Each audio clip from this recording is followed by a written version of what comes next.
Welcome back to the show. My guest is a return guest. Haroon Meer is founder and CEO of Thinkst, Thinkst, makers of Thinkst Canary. Haroon is an influencer. He doesn't want to believe it, but he's one of the big influencers in cybersecurity and a pal of mine who I've always enjoyed having a conversation with because I feel like we can have transparent, honest, blunt conversations about things happening in the industry without fear or favor. Haroon, welcome back to the show. How is life? It's cool to be back. Life's good.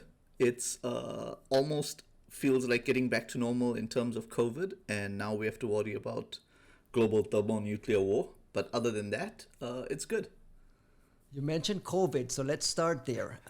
One of the things I'm hearing from a lot of the drumbeat of security marketers is how much COVID and work from home and remote work has changed the dynamics around defense, has modified the way security programs think about the way they defend their organizations. And a lot of it is marketing babble, but I'm hearing a lot of noise from security vendors saying, we're doing a lot better now because security, there's been a shift in things. Have you noticed that? Can you talk a little bit about what you're hearing and seeing with your customer base and your world around post-COVID and the way security programs look now versus how it looked when there was this remote work was a different thing? That's a super good question. Look, for us personally, things like carried on their normal trajectory through COVID. Like we thought that COVID would, like we didn't know how it would affect things, and mostly it didn't. Like things seemed to work pretty normally. I think it's hard to tell with my cynical hat on to take the word of most vendors, because most vendors kind of know that you have to fake it till you make it, or succeed breeds success. And so like when COVID happened, everyone said it was the best thing ever because now people will be attacked at home. And so there was new stuff to sell. And post-COVID, everyone seems to say, well, we're back to the office. We need to sell more security. So yeah, I haven't seen a dramatic difference. I can't imagine that the threat landscape changed dramatically because of COVID. Like I think there was the immediate work from home concerns that didn't really play out the way most people thought it would. Like it wasn't cyber apocalypse like the early headline said. So yeah, I'd be surprised if there's a meaningful difference because of it. But at the same time, the corporate network looks different. I mean, we have to invest heavier on VPN technologies that bring their own kind of risks. I mean, the way the visibility and the layout of the network looks different, though.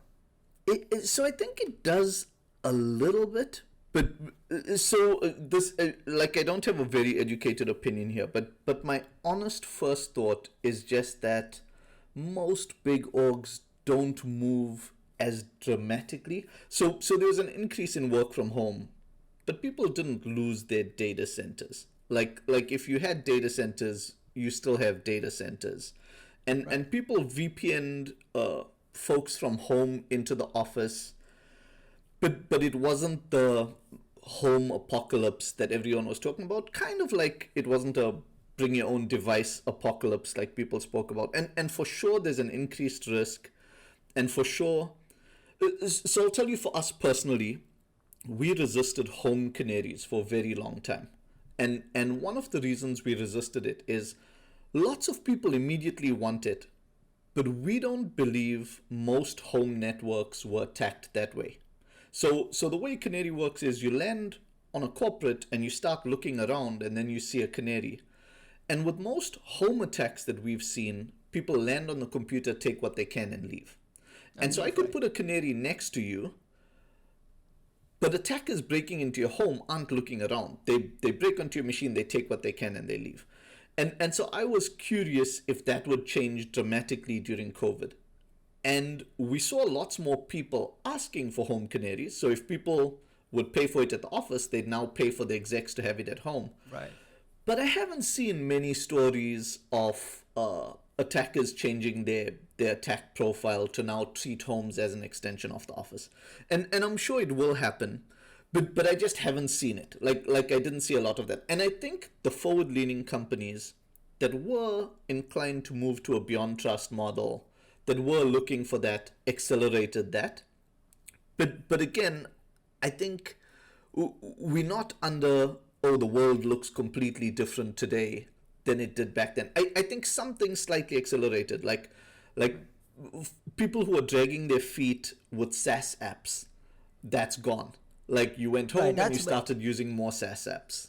But we need to like qualify this conversation between the haves and the have-nots, Sure. right? There's like you mentioned, people who've gone to Absolutely. beyond carbon zero trust. It's like there's a segment of maturity that that we define our industry by the mature organizations, when the majority of organizations Right. are not there yet. And COVID actually sparked a lot of what we call digital transformation, speed Right. up deployments of Slack and Teams, and that in itself introduces attack surface. And I mentioned VPN software because VPN software Right. is now becoming a massive entry point for all kinds of ransomware things. And that has now Right. kind of made things look a little different. So let's qualify the conversation around haves and have-nots as well. Sure. Does Yeah. that No. make sense? Yeah. No. It totally makes sense. And part of the problem is that, like, everyone always gets bunged together with everything. Like when you talk about moving to the cloud, there's some people who are still miles from it. Yeah, but I think my answer still holds for the most part. Is I think for sure COVID started people using more of the cloud and more SaaS apps than they were previously comfortable with. I think there's certainly different attack surface. Like I think people rush to say more, but I'm not sure it's more. I think it's different. And I think the world looks slightly different for attackers, slightly different for defenders. But I don't see it as, not yet complete game changers. I think vendors like the dramatic take mostly because it plays to whatever it is that they're selling. Right. And And a so lot of now they that. have new selling points. Yeah, Yeah, that's why I described a lot of it as marketing babble. It's just trying to say, hey, we are seeing a lot more threats here, or we are seeing an increase in email-borne threats, or we're seeing an increase in the kind of hybrid threats that go across here. And some of it is true, but as a journalist, I know how to kind of like, filter apart yeah, what is real exactly and not. right. And it's people like you who help me understand what's really happening on the ground, because you're dealing with actual practitioners who are looking for this breach detection things.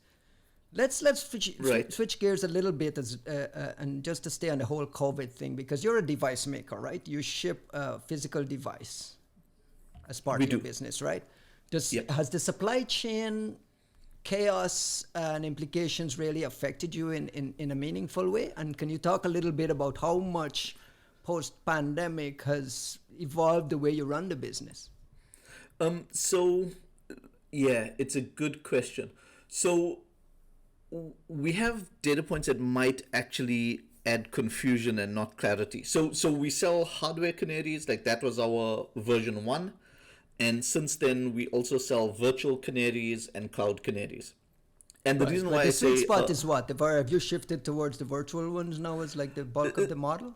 so that's the interesting thing, is we always expected virtual and cloud to pick up just Right. because people have, and it has, and it's hard to tell right now if that's because of the pandemic or if that was just inevitable. It But was natural, right? certainly over the last while, over COVID, we've started to ship more virtual birds and cloud birds than hardware birds.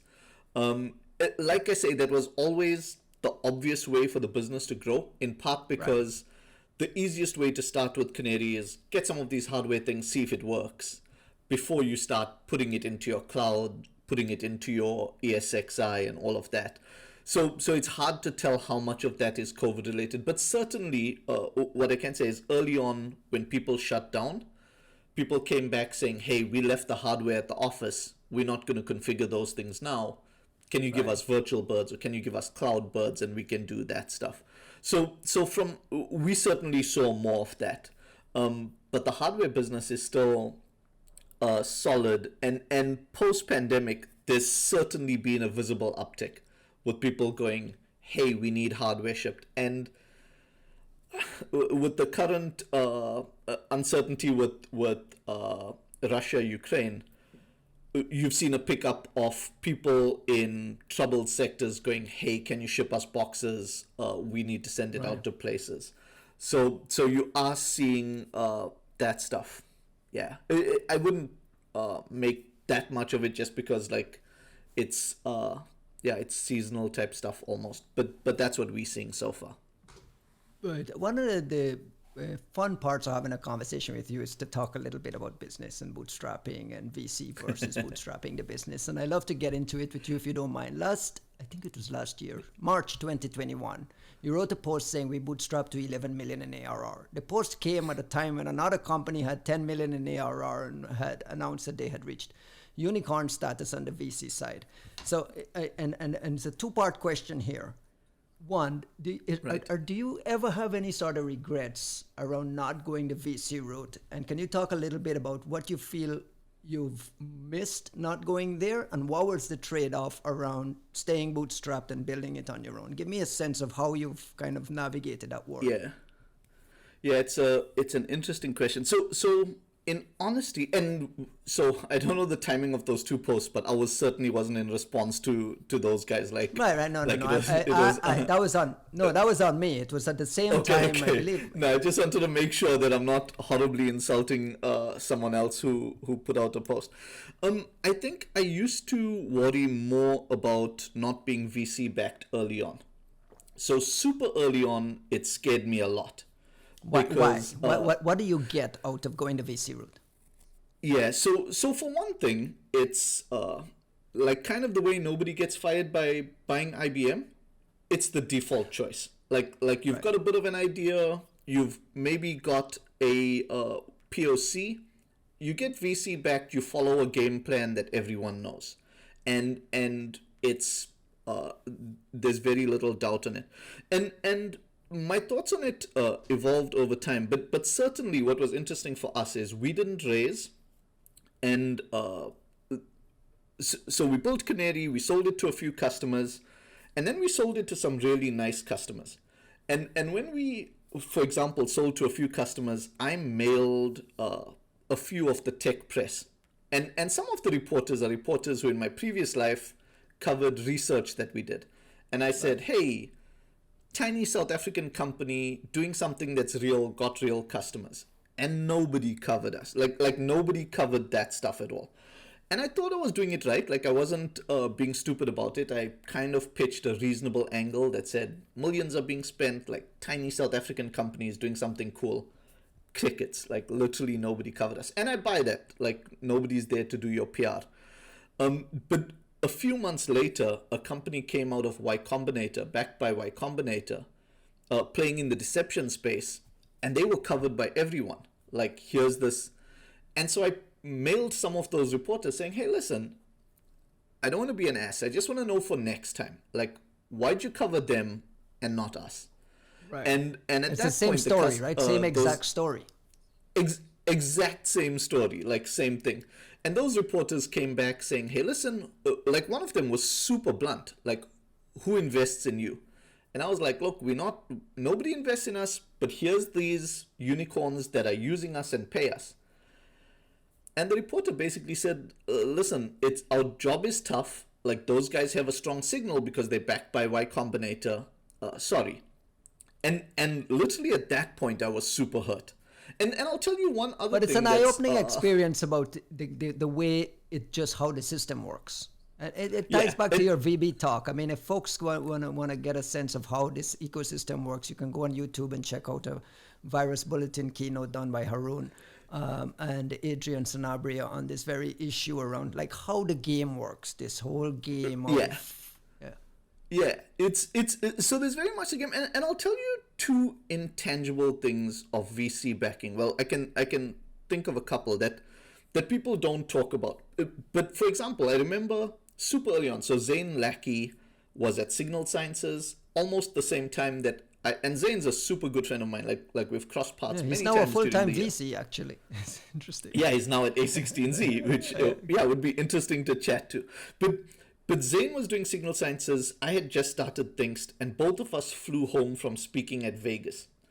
And I remember seeing him on the plane, and he went to the front of the plane with his VC-backed flight, and I went to the back of the plane because I was paying for it myself.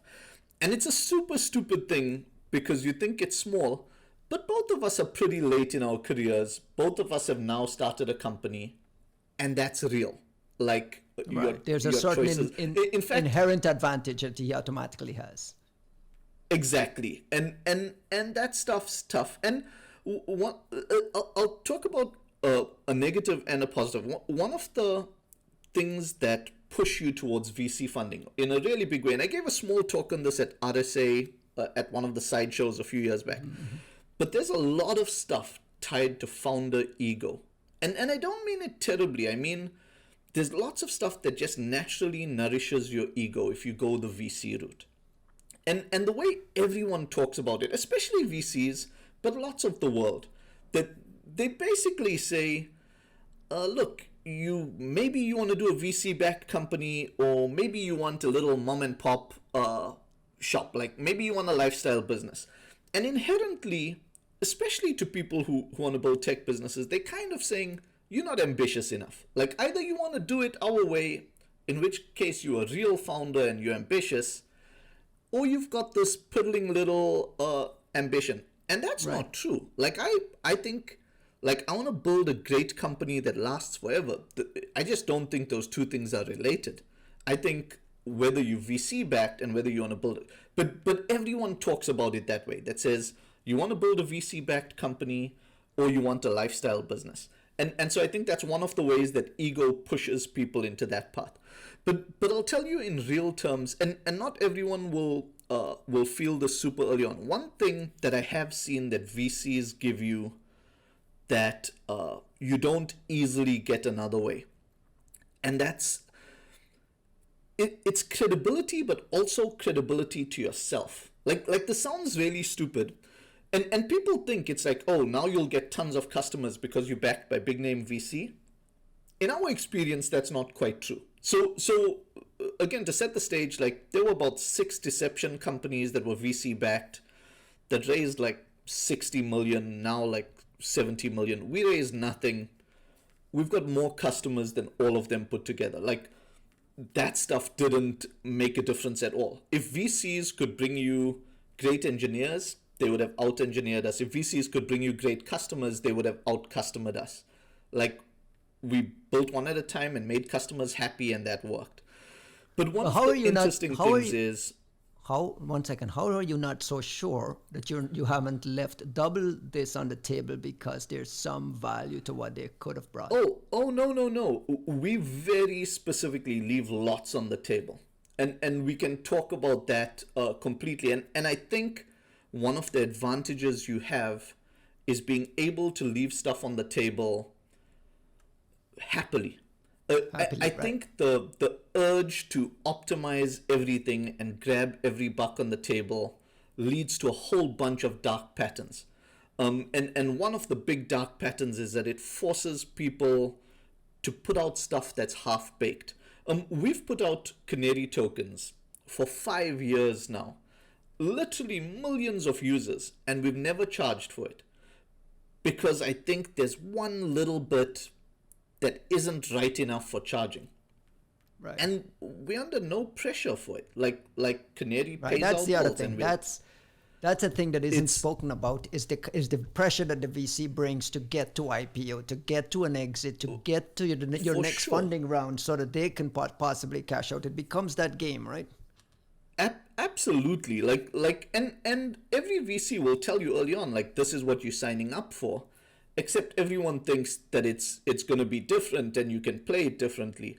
But the thing that I'll say that VC backing gives you that's not to be underestimated, like almost even till today, if somebody asks me my position at Thinkst, I say I'm the founder of Thinkst. I still cringe a little when people say he's the CEO of Thinkst or something like that. And like you start a company with like 3 of your friends or 3 people you know, and then you get bigger. You don't easily cross into, hey, I'm legit. Like we've got thousands of customers. Like this is legit. Right. Like actually, And we're that a big hurts boy business. and that hurts your company's perception as well, your company's public perception. For Because when you sure. wrote that 11 million in ARR post, it blew my mind. I got to be honest with you. And you and I have had this Sure. conversation before, and you kept telling me, Sure. Ryan, we're a big, huge company. We're a big, huge, successful company. But there is always this perception thing caused by the bootstrapping and your own kind of disdain for playing the game that gives you no, on the negative side, gives you this. It feels like a few guys in South Africa in an office somewhere, right? And how do you balance that, or do you don't totally care? no, I totally buy it. And to the original point, you can have 3 people working with you and a cat, but you have A16Z backing, and Ben Horowitz says this is a cool company. And suddenly you're a CEO of a legit company. And you can have 15 million in ARR and 30 people, and it just doesn't feel the same. So VCs definitely give you that gravitas. Right. And you either get to use it or you don't. And again, it's kind of that vanity stuff. To honestly answer your question for where you draw that line, for us, in honesty, it in part is why you even saw that blog post. Because that sort of thing at some point signals, hey, actually, we're doing pretty okay. Like we can't talk about all our customers, but actually we legit. And in part, that sort of stuff plays to that. I do feel strongly that some of the things people use as signals are stupid. So like the obvious one that we spoke about is fake awards, but in the same way, like people who use funding rounds as proxies for success, like what you just signed up for debt, like you just gave away part of your company, like that doesn't mean anything, and that's largely used as proxies for having made it, and I think that stuff is stupid. I think there's a lot of startup theater that goes on that's unnecessary, and I'm glad that we've had some measure of success, so that we get to say, hey, you can do it another way. Like it doesn't have to be that way. You can do it right and still win. I'm hopeful. What would you say was when you talk about doing it another way, what would you say was the biggest challenge of grinding through this bootstrapping? Is it the ability to hire at scale? And I think that's just to linger on the topic of folks who go the VC route versus bootstrapping. It's the ability to scale and scale fast becomes part of the thing. And it depends on where your business is and who your competitors is, how many other funded startups. You guys are in a little bit of a more unique space. Yeah. What would you say was some of the biggest challenges grinding through that in not even the early days, but still? Yeah, it's a good question. So if you say hiring, like I recently tweeted a very trite tweet that kind of ties into this, because I was talking about the fact that, look, our company people-wise is still surprisingly small. Like considering, like we've blown past that 11 million ARR, like that was last year, and we're now considerably better. Yeah, we've still just 30 people, right? Like when we hit like 10 million in ARR, we were much less. Like more than half our company we hired during COVID. So, but in part, one of the things that we eschew is the thought that you've got to grow by adding lots and lots of people, and like we don't deliberately try to stay small. But we don't buy the idea of like, well, let's get 9 people to have a baby in 1 month. Like I haven't seen that work. And there's quite a few things in the standard VC playbook, which like if you buy the phrase, says you find your model, you've got a flame going, and then you take VC money as jet fuel, like to make it take off. And in truth, I've never seen that. Even with like good companies, like every stage is hard, right? Like you want to find sales leaders, it's tough. Like you want to find good engineers, it's tough. And one of the myths is that if you VC backed, you'll suddenly get, like they'll give you access to great engineers or great people.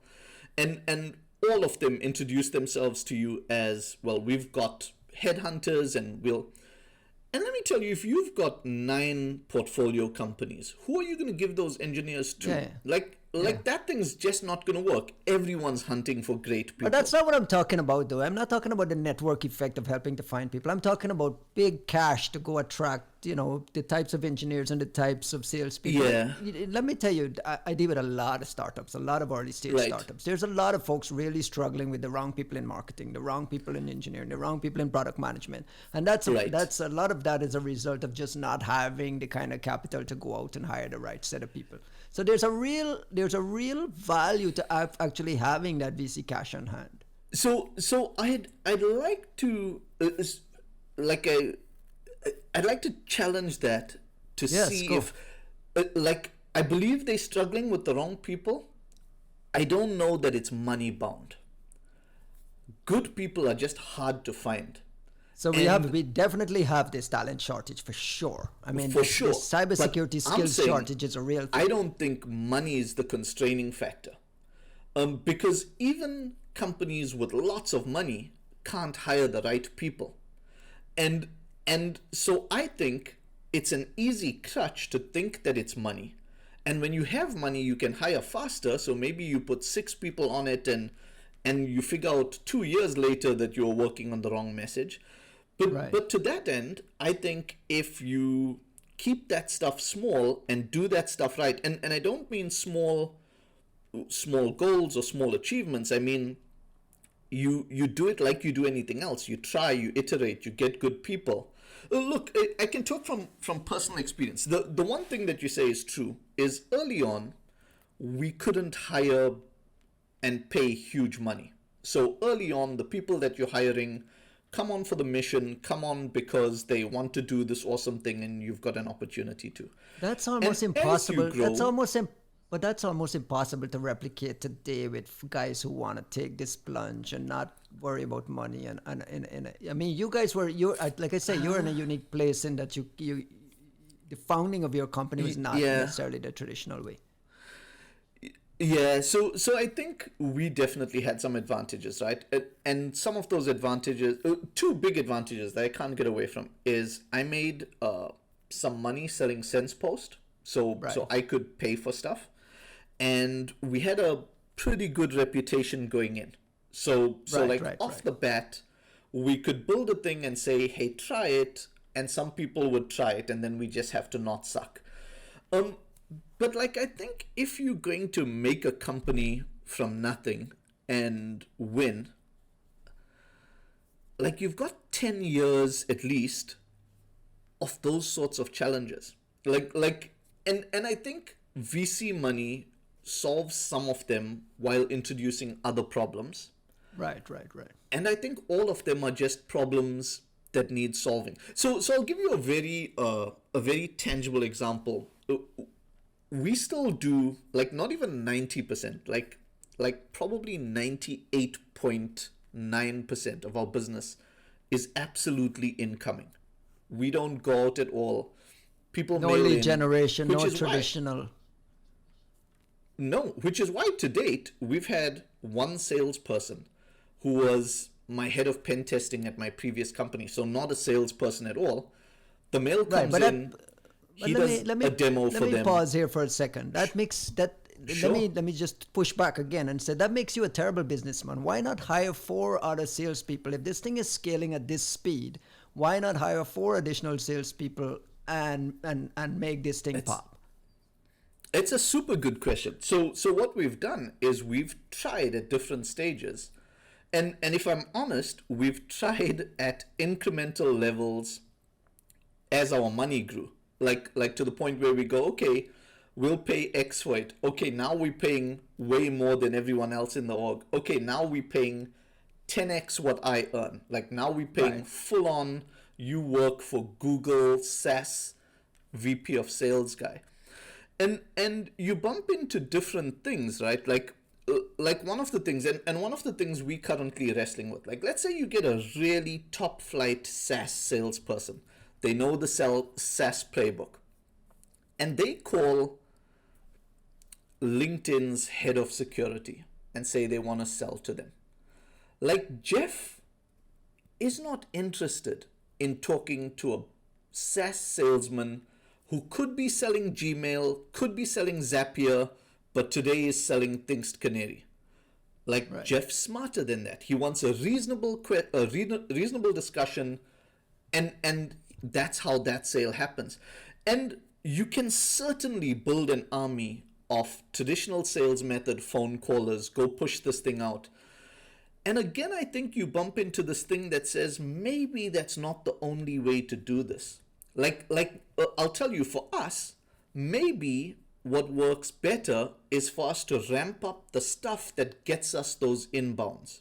So instead of investing in an army of salespeople, maybe we invest in a researcher like Jacob Torrey from DARPA and put him in Thinkst Labs and put out Thinkscapes, because then people see that we're saying reasonable stuff and they look at our site. And there's a very stupid tangent to this that I'll throw in, which is like when we started selling Canary, like our time to value is super short, right? We give you a demo, you try it, you buy it immediately. And most people for sales products have this long sales pitch, long sales cycle. Like ours is super quick. And everyone will tell you, yes, but you can't do that with this other product. Yes, but you can't do that with whatever. And of the 6 other people who were doing deception, none of them did it. And Right. and I'm not using it to say we're clever. I'm using it to say it could have been done. The other people just didn't find it yet. And Right. and if you tell me that sales can't be done a certain way, it's just because people haven't found that yet. And the VC at your back forces you not to, because there's a perfectly viable other path, which is room full of salespeople pounding the street, doing the phone calls, sending the spam. And there's a few interesting things that come in here. And we were talking about this recently at our company. Years ago at my previous company at SensePost, we had this blog post, which we still use, which talks about the people at your company and the t-shirt test, which is when you're standing next to this person at a company and he's wearing your company t-shirt or she's wearing your company t-shirt, how do you feel about that? And so recently we had this question that said, hey, listen, like if we were to get this army of phone callers, like, do we treat them as second-class citizens in the company? Like, do you pull a Google trick and give them a different color badge? Or do you stand proudly next to them at a conference? Or does that person not go to conferences? Like, and for all of these things, I think, again, there's viable alternate approaches. And some of them are specifically better for our ecosystem. Like make the money and then hire really good people who are technical, really good consultants, and use them to help sell your product. Because when they talk to the CISO or they talk to the company, they're having meaningful conversations, and maybe they won't sell your product. Like maybe your product's not right for that customer. But like it's just a lot of money spent a different way. So you can spend all that money on the traditional salespeople and their BMWs and their fancy watches, or you can spend it on top flight consultants who know the game and want to give good advice. And if things have been chosen well, then the good advice will include buying more of your product. And if it doesn't, you should probably fix your product. Like there's a positive loop to doing it right that seems to be ignored in the rush to doing it now. And I think so. A long time ago, someone said, like one of the VCs, interestingly enough, was talking about like why you should try to build a big, meaningful company, and he said, if you build a small company or you build a big company, they're both hard. You might as well build a big one. And increasingly, I kind of feel like building a company without the suckiness, like building it right, is hard. Like none of it's easy, but the other stuff's also hard. So you might as well try to build it right. And so far it's been working for us. And it's worked for you guys, and you talked a little bit about Jeff and the LinkedIn example of not really the traditional sales approach not really resonating with him. You guys have a really, really interesting history in that you leaned into embedding yourself deep into the industry, the birth of the industry in the early days, coming out of a hacker culture. A lot of that might be your own intellectual curiosity, but that did help the credibility of the brand when you launched. Like, I mean, Sure. Entrepreneurs dream of having the Thinkst cachet Yeah. within the industry. Can you two things? Wait, let me ask the question. Sure. Two things. Was that a deliberate strategy, or was that just part of your own personality and your own love of going to security conferences and nerding out at security conferences? And can you talk a little bit about how that investment helped drive this success that you're seeing now, and help some of your other peers understand the importance of investing in community and investing in these, embedding themselves in these places in vendor neutral, non-salesy, non-BS ways? Yeah. So for sure, it helped us, and it still helps us. But so it was totally non-intentional, right? Like we started off as hacksaws, and SensePost was a company of like a small pen test company at a time when we were just figuring stuff out.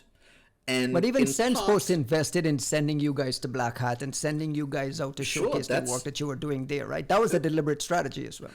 It was an interesting mix, right? Like early on for SensePost, SensePost year 2, we discovered Black Hat. I mean, we knew about Black Hat, but Roloff and I got a talk accepted at a mini Black Hat, so Black Hat New Orleans, and Right. we landed there. And like more than anyone else, I was super starstruck. Like I can't like I'm a fanboy. I still of, am sometimes. Quality work in general, and like you see David Litchfield, you see the Foundstone crew, you see Saumil, you see Halva. Like literally, I was a fanboy. But one of the things that also happens is like you look around and you go, hey, listen, like we're not that different to these dudes. Like we can do this stuff also, and so Black Hat changed our life because like There was a certain instead of- validation for your belonging, right? Yeah, for sure. There was validation, but also in a really big way, it shifted for us as 6 South Africans. We went back to South Africa and didn't see the other South Africans as the team we were playing against. Like Right. we wanted to release as often as Dave Vitale did, or we wanted to, like I wanted Helva to think I was cool, and so that changed us to say like, hey, we should present at every Black Hat, and like from 2002 to like 2010, we presented at every Black Hat, and the company couldn't afford to send us, right, because we were 6 monkeys doing pen testing work. So we had to do a talk that got accepted. Right. And So there were like every year, creative as ways to make time sure you came got around- yourself there, right? Exactly. So that's the push, and we sold it to the company as, listen, this is good for us. Like we'll get better gigs, and one of the things that I always say that we were super lucky for, and till today I'm super grateful for, is like we focused on doing like traditionally what you'd call elite work, like it's conference worthy, and the market rewarded us for it. Like lots Right. of people do really elite work and get kicked in the teeth, and we did elite work, and the luck that we had, like it was all hard, but some people do hard work and get kicked in the teeth, and they Right. learn just keep your head down. And we did elite work, and the market rewarded us. And so you see what comes out of it is the confidence that a Ruloff has that says, well, I can build a Paterva and the market will reward me. And I go, I can build a Thinkst, and as long as I'm elite and I'm honest, the market will reward me. And so And it's proven so, Yeah, we and were has sup- been proven out with both you and Roloff and some of the other examples that there is in the industry of guys who decided to just bootstrap it and do it the right way and get this kind of legit credibility in those circles. The market rewarded you. Yeah, so for sure it's worked that way, but I'm sure there are people who've been kicked in the teeth also. Like I don't think that it's a magic ticket. And so anyway, we did that stuff, and at the time, like you said earlier, there's the combination of it was a dream. Like, you show up and you do black hat. Like, so even just on its own, that was awesome. But it allowed us to build a name, build credibility. We built a good business in the form of SensePost. And like I said before, it gives you the confidence to say, well, okay, I did that. I want to build a product business. Let's go build a product business. Right. I didn't. So none of it was, well, I'll build this audience now and someday it will help me when I want to do a product business. Yeah. But certainly along the way, you get more confidence that if I do this right, like, I can speak truth to power and it'll never cut me off at the knees. Like we'll find an audience if we honest about the stuff and intellectually rigorous about the stuff. And You meant. and yeah. No, sorry. You mentioned David Litchfield and Hal Warren, some of that, the era of security researchers. I want to shift gears a little bit because what we're starting to see is that generation of hacksaws, security researchers came up, are now developing into security leaders and landing into CISO roles. There's Nico Right. Weisman, Dino Daisovi. I mean, we can go through a list. These guys are starting to become the security leaders for a lot of big organizations. Is that not necessarily whether it's a good thing, but are you starting to see that shift making things better? And Yeah. help me understand how you're thinking when you're navigating the security leadership world. How does that hackers coming out of that background fitting? Does that make sense? Yeah. I get the question, and yes, you're starting to see more of it, and I think it's great. Like you often get questions. So there's an interesting thing where, like, people used to sometimes look down on security researchers as junk hacking or stunt hacking and that sort of stuff. But even in the stunt hacking crowd, or even junk hacking crowd, there are names that were clearly consistently ahead of their time. And I don't just mean because they were able to do a type of exploit well.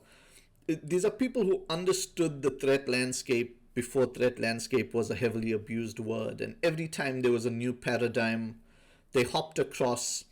And along the way, there may have been a junk talk or two, but it's people who've dedicated to the craft. And Right. and look, I think like an investment in that type of skill, it's super valuable. Like I think at this point, for some of those people, like people like Katie, people like Dino, people like Litchfield, they've invested so much for so long that it's near insurmountable. Like if someone was looking at them and wanting to catch up, like you can't. There's just wealths of information in there. There's intuition that Institutional memory, right? That kind of institutional memory that you can't have it. You have to there's actually tons have of been it. there. And it's not to say that everyone there had it. Like there are some people who don't have 20 years experience. They have 1 year experience repeated 20 times. But you see the people where that's different. And like you mentioned Dino and you mentioned Nico, and both of them are amazing examples. Like Dino's been, like, he's transformed himself so many times over his career. Like originally he was the Spark hacker guy, and then he was the Mac hacker guy, and then the iOS Born hacker to own guy. guy, yeah. And around the time that he moved into the payment card stuff, he's been building and building and building. Like he leads that security team, and they've been doing awesome stuff, and the stuff has positive benefits for everyone because the stuff that they build drips down, and you even see the young hacksaws who worked with him branching out, and so I think that stuff's great, and I think it's a great positive. It's interesting because it's an interesting argument away. When we were I say growing up, but like as we were coming up, there was this kind of false dichotomy where people would say, well, you are a tech monkey, but I understand risk and I understand the business. And of course, like in business, guys like Paul Graham, when they did Y Combinator, used to talk about how there was a false dichotomy between real business leaders and founders, and how that changed as the right founders grew up. Like there was a time where the founder starts the business and then he gets replaced by professional management. And today, everyone knows that, like, if you want to pull off Facebook scale stuff, you need Zuck still there or Airbnb founders still there. And you're starting to see the same stuff with these hacksaws who grow up. Like, you can't easily replace them because actually that technical knowledge merged with the business knowledge. And in some ways, one of, like, with my own bias, like, one of those two things are easier to learn for a really smart person. Like you take a Dino and you put him in the payments card world, he'll learn the payments card world. And you take a Nico and you put him in whatever he's doing for Lyft, like whether it's autonomous systems or scaling, he's going to figure that stuff out and he's going to bring all of his other stuff to bear. So I think it's hugely valuable for the industry. But the thing that's still going to keep security people employed is just we create more code than ever before. We're joining together more systems than ever before. And you've only got limited numbers of these awesome people. On the Dino and Nico point, I want to linger on a little bit of a controversial topic it's starting to bubble up, is the CISO should actually be technical. And we can define technical in different ways. We can define technical in very different ways. But there's an argument that a good mature CISO for a mature security program needs to be technical, and I know Dino and that era of security researchers come to mind here.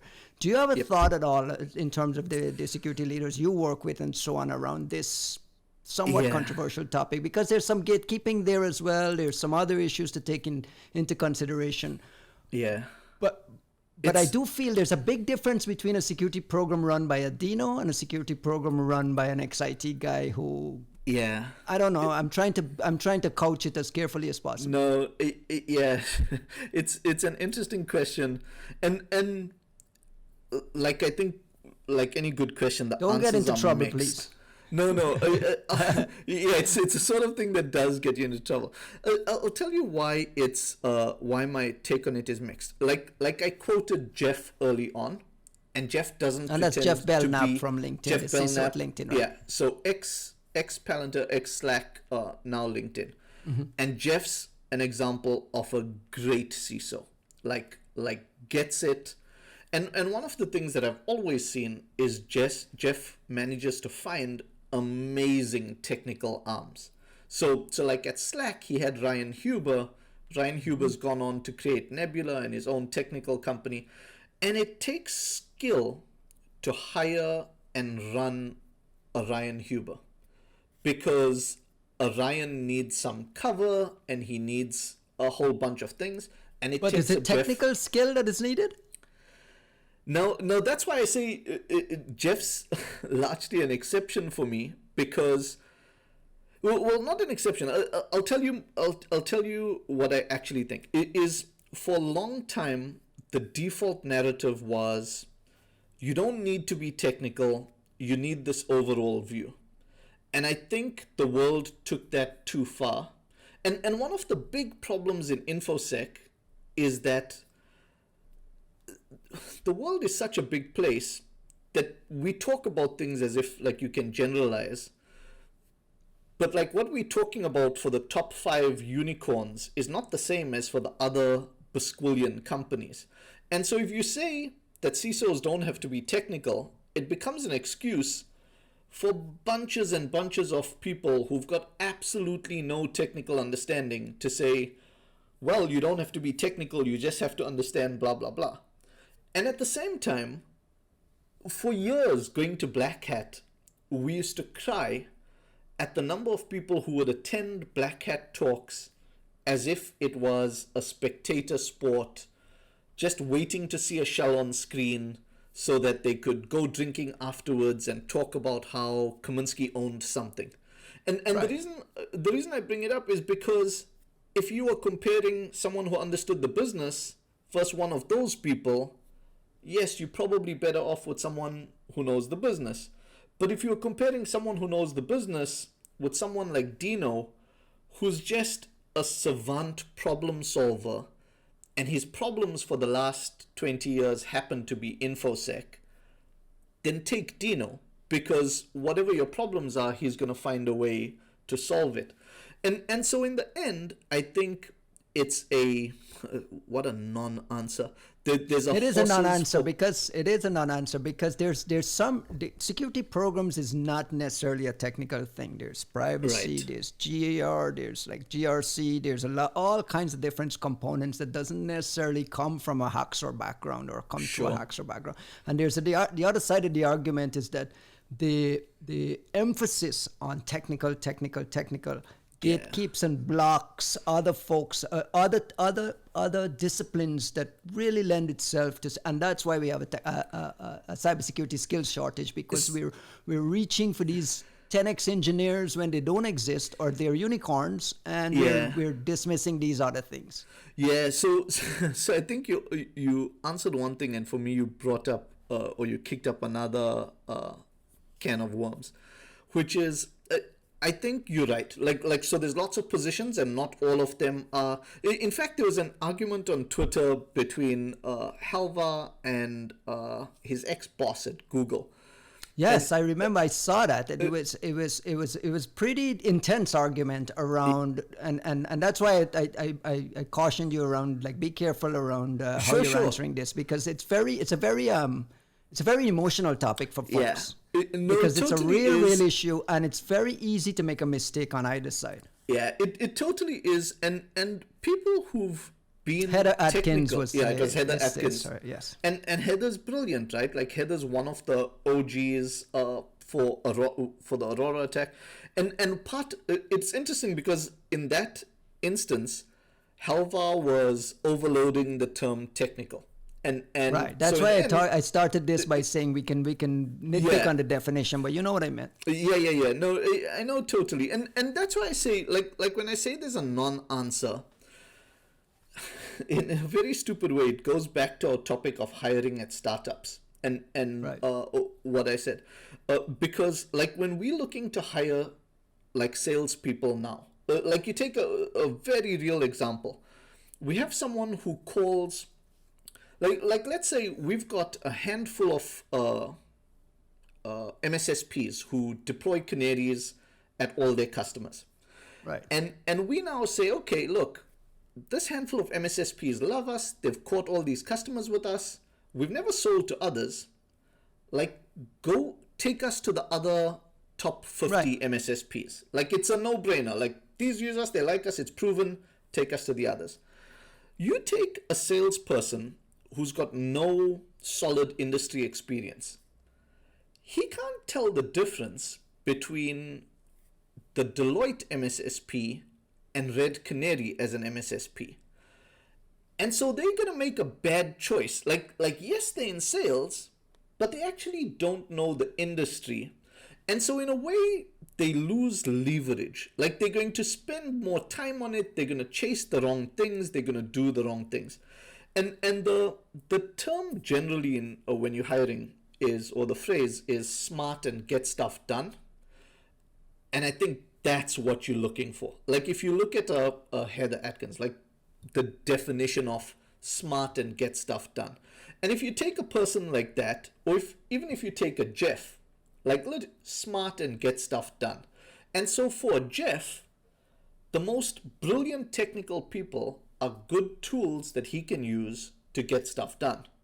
And the reason I give Dino props is because Dino is smart and gets stuff done.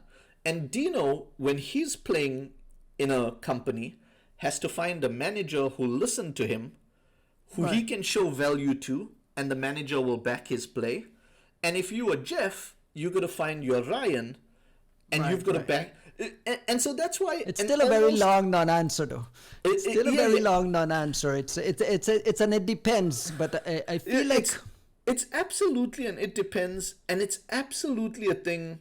Again, to go full circle, when I said you're building a company, you're gonna bump into those challenges. Like you're gonna bump into life threat, like existential challenges, and you make them happen or you don't. And Right. you're going to be a great player that makes a meaningful difference. You're going to have to make stuff happen. Like I think beyond that, like where the gate, you'll never see any of these top players gatekeeping.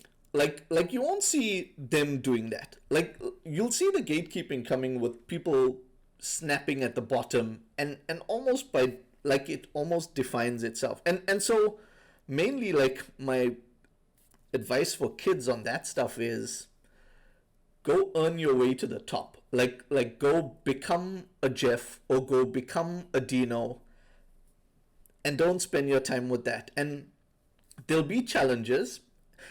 Sorry, to go full circle again, like, because someone pointed out to me, Vincenzo Iozzo pointed out to me at some point.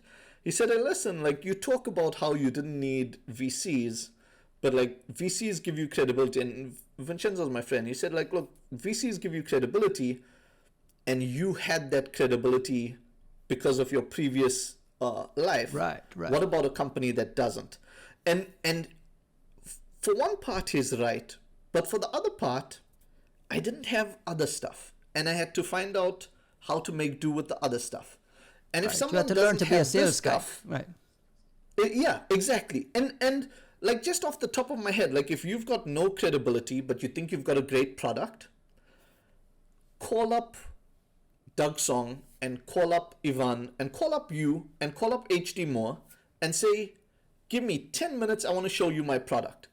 And all of you would give him 10 minutes. And when that product looks good, you're going to say it's good, and you've now, and I'm not saying any of it is easy, and I'm not trivializing any of it. I'm mainly saying, yeah, like you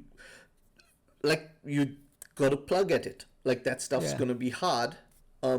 Plug at it. Do you got time for one more question? I got another question on my Yeah, list sure that I thing. want to touch on with you, because it takes back to the original getting into your fascination with this hacker world and the security conferences. You did a project on memory corruption vulnerabilities and the history of memory corruption vulnerabilities. Right. I believe dating back to the 1990s, the earliest days of the research papers.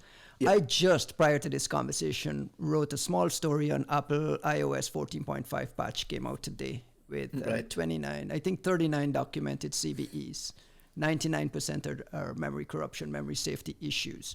So we're decades into this class of vulnerabilities. We've invested millions, perhaps billions, on all kinds of technologies and mitigations and sandboxes and safe way thing. When you look back now at what has evolved since you started tracking this, because I one of my favorite pieces of work is that history of memory safety issues.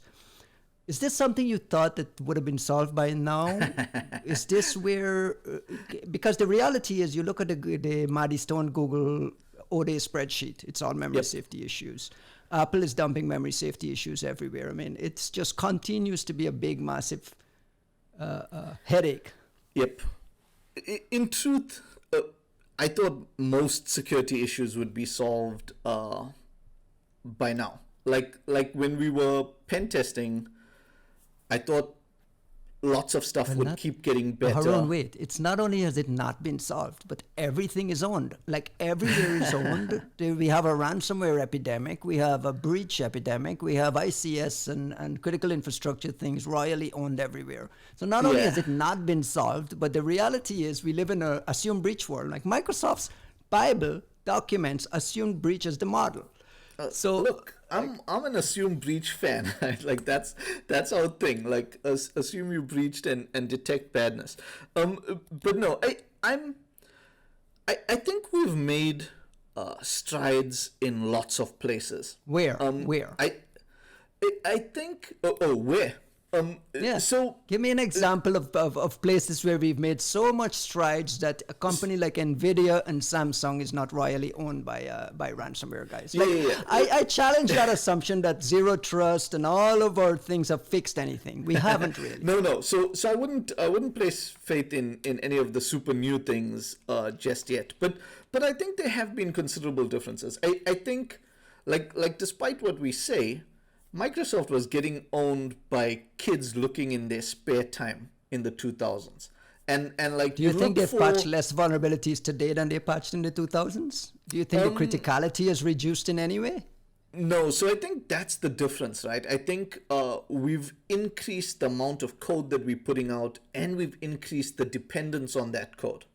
And so I think we're doing things better, but the world's using more and more of it as we go on. And there's a very interesting thing if you're interested in this. For some reason, people in my generation loved hating on Marcus Ranum. And True. it's because I Marcus remember Ranum, this. yeah, and he used to say some stuff that was Stop out looking there. at bugs, right? Wasn't that his thing was stop doing vulnerability research? So Ranum said a bunch of things. So that's one of the reasons why he got the most hate. Like he Yeah, gave that this was the talk one, yeah. called "Security Researchers Are Cockroaches," and he said that the industry needs to stop throwing out sugar for these cockroaches, blah blah blah. But he Pete said Lindstrom, lots one of of the analysts, there was an analyst at IDC. Pete Lindstrom also was on that, and we kind of, as a community, we kind of derided them, and like you mentioned, yeah. But you must go back and look at Ranum's things, because one of the things Ranum said super early on, in fact, he gave two talks close to each other. One was researchers are cockroaches, and his take on the researchers are cockroaches thing, like he always had this very rough way of talking, but there were some kernels to what he was saying. And what he was saying there was, you can't work a day job at a security company and publish 0 day at night. He said, like this stuff's wrong. And one of the things he said was, listen, like if we keep doing this, we're going to start hurting the public, and at some point the public's going to complain to the politicians, and the rules are going to change for all of us. And he may have been wrong by a little bit, but I think that's what you start to see happening. And the other thing he said back then, he said, listen, we're carrying around indefensible protocols written in badly written code. He said, let's throw the stuff out. Let's put pause on it and rewrite it safely. And of course, it seemed insane at that time. And we're talking about the early 2000s, right? I mean, he's sure. I think it was 2001. Yeah. No, I think that was like super early. And like in the end, that's what that stuff's coming to now, right? Like it's that's like, what we're hearing now. We need to rewrite stuff in memory safe languages, right? Yeah, and in fact, lots of his stuff, yeah, like I say, it had kernels of truth, and even just saying this, like I know people are going to throw their hands up at me because they could see no writing in it, but he had some stuff, and I think so. Back to your original question, look, I think there are classes of bugs that we've managed to get rid of, hopefully, but one of the things, and there was this a really great report that I've quoted a few times, which means I should actually know it better. Richard Danzig wrote a report for the US government called Surviving on a Diet of Poisoned Fruit. And he's one of those crazy smart guys, like he previously did nuclear non-proliferation stuff, and now he was doing cyber stuff. And Gary McGraw interviewed him and asked what was the hardest thing about cyber compared to nuclear. And he said, when he interviewed a string of people on a topic and then went back to verify his answers, he'd often find that the world had changed. So the answer that the person first gave no longer held true. And that doesn't happen with nukes. Like there's the truth, and the truth was the truth. And in some ways, we have to understand that that's the world. Like that's the cyber world we live in. So we say that DDoS is a non-existent problem, and it is, and then it's not anymore. And we say that X is not a problem, and then the world changes, and IoT brings it all back. And to some extent, I think you can stand there cursing at it, or you can accept that that's this playing field, and we have to find ways to win despite that being the playing field. And I think, like, if you're honest about it, like with a nihilistic view, like everything is owned, with another view, like it's a pretty amazing world. Like I sit in South Africa and I order books and they show up. And, I struggle with it. I go to my local Walgreens. to buy a Coca-Cola. I take Yeah. my iPhone and I just wirelessly swipe it near a thing, and then there's encryption and magic that happens that moves money out of accounts, and like we've come on incredibly far way. Yet Yeah. again, the reality is though, right? The reality Sure. is This every work- company is dealing with a breach. Yeah. Everything is royally owned. These vendors are pumping out critical patches on a weekly, daily basis. For 2022, there have been 11 documented in the wild 0 days. So- in this year alone, we're in March. Like there's like So what's I'll going tell on? you something worse. Like even though I did that paper on like the history of memory corruption, like timing wise it's interesting. But if you take the 10 years prior to that, right? Like Roloff and I, like since post, we broke into hundreds of companies. Like we owned everything as pen testers, right? And we used like what would officially count as a memory corruption 0 day once. Yeah. And so if you talk about owning companies and owning networks, 0 day are not even a good proxy for what's owned in the world. Like But like that doesn't strengthen your argument though. That makes your argument worse, no, right? no. And If you don't no, need 0 day and absolutely. people will click on anything and you don't even need 0 No, day, no. then Absolutely. And look, one of the things is like all of these things are variations of it depends. And even that it still remains true. Like you can break into tons of companies without 0 day. And back then we weren't even socially engineering people. Like back then we were talking about just breaking in with misconfigs. And you're talking about- and badly you're talking about configured a- networks. correct. And you're talking about a company that is doing a pen test that is mature enough to for you guys to come break into things. Like the majority of companies, we're not even there yet. And Sure. how much money has been spent on security? Well, like what is the TAM for cybersecurity addressable yeah. market? You guys are doing, No, you mentioned. Yeah, I don't know the answer, but the fact that all the crazy investments happen, like that's why. It's because the TAM is so incredibly huge. So I think there's huge work to be done. But like I said, I think there have been advancements. I think I'm amazed. Like I know the iPhone hacksaws, it hasn't for a while, but like Stefan Esser and guys would like scream at me anytime I gave Apple props for the work that they've done. But they've done great work. Like the Google Chromebook is great work. The work that comes out of Square is amazing work. Some of the new frameworks, like people don't get SQL injected anymore. Like web apps are less likely to cross-site script anymore. So lots of those things disappear as classes. And Well, part we don't, of the, but adversaries don't need them, or didn't need them, or still don't need them. I mean, Sure. your original point about we're just generating more code and we can meaningfully secure. I think that's the it's realistic not answer. gonna I change. had a, Like that's not gonna change. Like because that stuff's driving forward, and that stuff like early on someone said that we'll be as insecure as we can be while continuing to function, because like that's the pace that stuff will push forward at.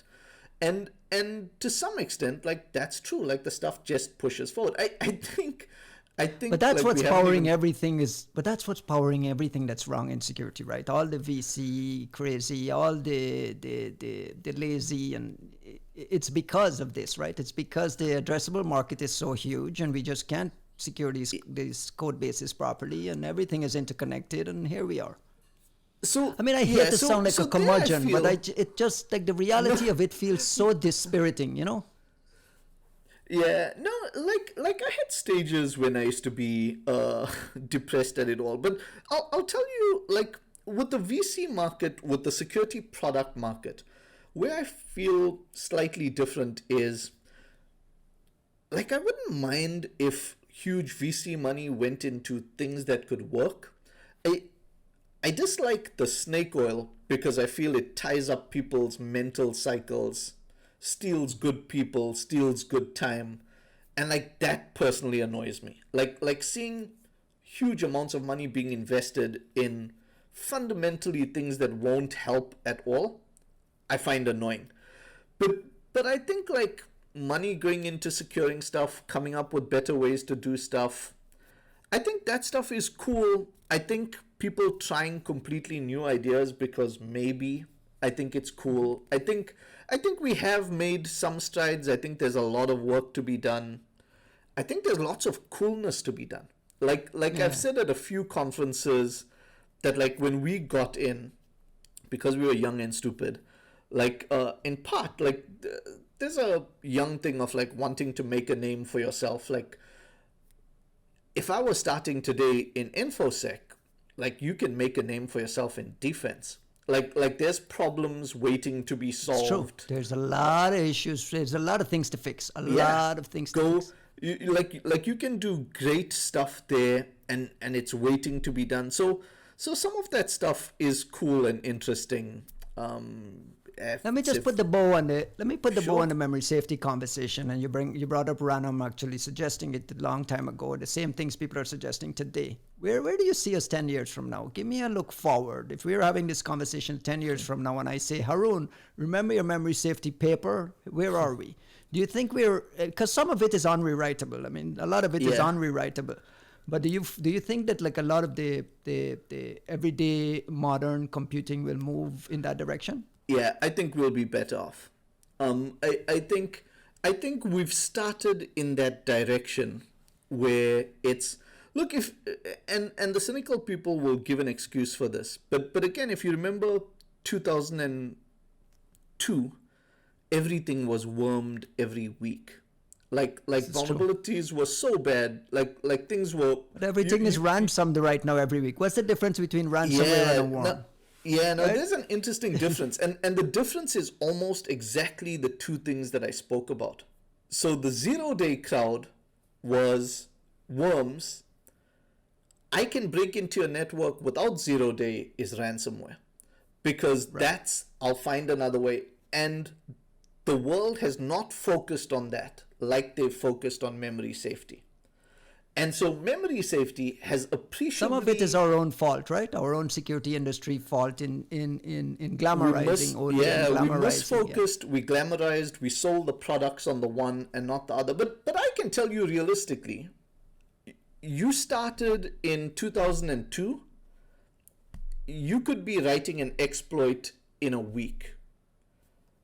I cannot write a modern iPhone exploit. It's true. It's true. You go to Pwn to Own, Dino used to pop the MacBook with one bug. You go to Pwn to Own today, you need 4, 5, 6 chains put together. But guess what? They're still doing it, right? I mean, that's the outcome and the final result is still the same.